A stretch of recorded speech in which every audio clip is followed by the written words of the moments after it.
Hello, my name is Peter Dunn. In this video, I will analyze a clip from the film Apollo 13 to examine the intricacies and complexities of leadership in a dynamic small group setting. Apollo 13 is a publicly beloved 1995 historic drama depicting the true story of the attempted lunar mission of the same name. During this mission, an oxygen tank ruptured aboard the spacecraft, crippling it and leaving the three astronaut crew marooned in space.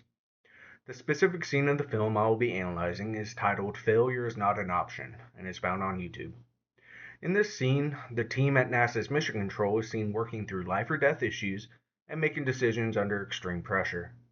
The scene's credibility of being based on real world events and the high stakes nature of the various group member interactions make it an excellent artifact for analyzing many different communication theories and concepts. Specifically, this scene shows why the study of leadership has evolved in a modern academic sense, particularly in relation to group members who are not in designated leadership roles. Leadership and crisis management are the scene's most dominant themes, and both are embodied most visibly by flight director Gene Kranz. However, what makes this scene particularly interesting from a group communication standpoint is that Kranz is not the only one exhibiting behavior traditionally associated with a group leader.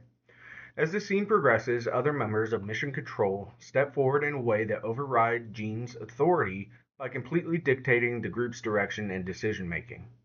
The clearest example of this is seen with engineer John Aaron, when he discovers that the most time critical problem the group faces at the moment is the spacecraft's electrical power consumption. Non leaders becoming the dominant authority within a group is one of the main observations academics have made that now distinguishes contemporary leadership approaches from traditional ones. Traditional approaches focus solely on the traits or style of a single designated leader, and can still be a useful approach when examining certain groups or situations. Contemporary approaches, on the other hand, are defined by recognizing that leadership is a complex and group wide process. Since the widespread adoption of this analysis mindset, three main approaches have been developed to examine a group as a system. These approaches are called functional, contingency, and communication competence. One thing in common between all these different approaches is seen in the textbook Leading Small Groups, Theoretical Perspectives, which describes on page 179 that all three approaches, quote, recognize that any member of a group can perform leadership behaviors, end quote. All three approaches can be utilized effectively to analyze this scene, but the most prevalent and the focus of this analysis will be communicative competency. The communicative competency model, popularized by communication scholars Kevin Barge and Randy Hirokawa, holds that communication is the most important mechanism by which a group and its leadership accomplish a task.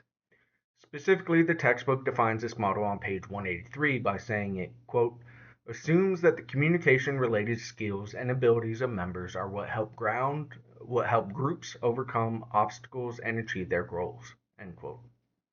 9 different communication skills, called competencies, have been identified with this approach. Even though the scene lasts under 5 minutes, Gene Kranz demonstrates many of these traits, revealing just how natural and effective his leadership is. One example of these competencies in action is seen in the first lines of the scene, when he says, quote, from this moment on, we are improvising a new mission, end quote.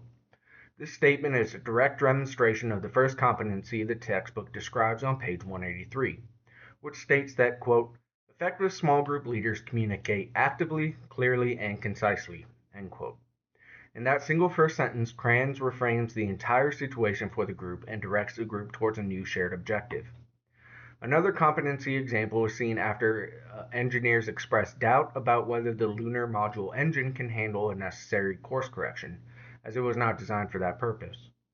Kranz responds with, quote, I don't care what anything was designed to do. I care about what it can do, end quote. The textbook describes the competency of this interaction on page 183 as effective leaders inspire confidence in their team members by, quote, providing clear performance goals, by assigning responsibilities that demonstrate the leader's trust in them, and by accentuating the positive, end quote. Rather than accept the challenges the group faces, Kranz expresses full confidence in his team's ability to overcome them.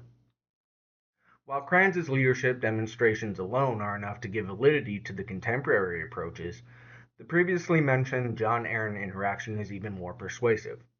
When he presents the data showing that the crew only has 16 hours of battery life rather than the 45 hours the group had been assuming, his communication completely overrides every other person's decision-making ability and redirects the entire group onto a new path. Aaron is not a designated leader, yet his communication still fulfills the functions described in the communicative competency model. This act directly reinforces the concepts found within the contemporary approaches and further shows why the study of the leadership had to evolve in the first place. It can be argued that Aaron's interjection is the most consequential communication and leadership moment in the entire scene. But because it did not come from a designated leader, traditional approaches would not account for it, dramatically narrowing the understanding of group dynamics. Between Jane Cran's communication competencies and John Aaron's role as an emergent leader, show how effective leadership and group interactions are far more complex subjects than they first appear. Together, their communication shows exactly why contemporary approaches to leadership have replaced traditional ones as the dominant academic analysis toolkit. Older methodologies simply lacked the tools necessary to adequately describe the huge complexity found in even small group systems, restricting our ability to understand why some groups succeed and others fail. Thank you.